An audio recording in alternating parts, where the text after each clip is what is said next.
Hi friends. இன்று ஒரு சிறுகதை. ஒரு சிறிய ஊரில் பாஸ்கர் என்ற ஒருவர் வாழ்ந்தார். அவர் மிகவும் உழைப்பாளி.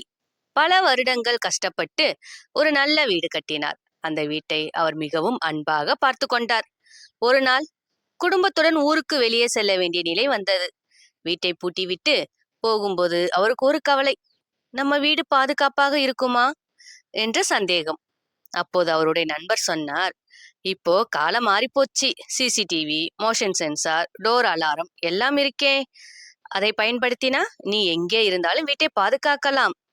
அதன்படி பாஸ்கர் சில பாதுகாப்பு அமைப்புகளை நிறுவினார். அது என்னன்னா, வீட்டில் சிசிடிவி கேமரா அமைத்தார். மொபைலில் நேரடியாக பார்க்கும் வசதி வைத்தார். யாராவது வீட்டுக்கு அருகில் வந்தா அலர்ட் வரும் மோஷன் சென்சார் அமைத்தார். இரவு நேரத்தில் வெளிச்சம் இருக்கும் மாதிரி லைட் வைத்தார். அவர் வெளியூரில் இருந்தாலும் தினமும் மொபைல் மூலம் வீட்டை பார்த்து கொண்டே இருந்தார். ஒரு நாள் சந்தேகமாக ஒருவன் வீட்டின் அருகில் வந்து நின்றான். உடனே அவருக்கு அலர்ட் வந்தது.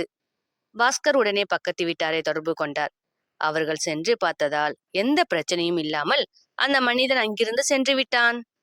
அந்த நாளில் பாஸ்கர் ஒரு விஷயம் புரிந்து கொண்டார்.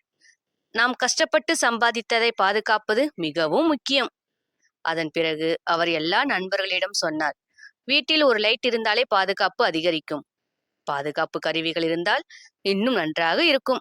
சிசிடிவி, அலாரம், மோஷன் சென்சார் இவையெல்லாம் செலவு அல்ல, பாதுகாப்புக்கான முதலீடு.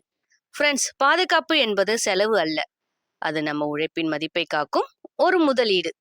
இது போன்ற தகவல்களை கேட்க குருலட்சுமி சேனலை சப்ஸ்கிரைப் பண்ணுங்க. சப்ஸ்கிரைப் பண்ண அனைவருக்கும் மனமார்ந்த நன்றி. தேங்க்யூ. பாய்.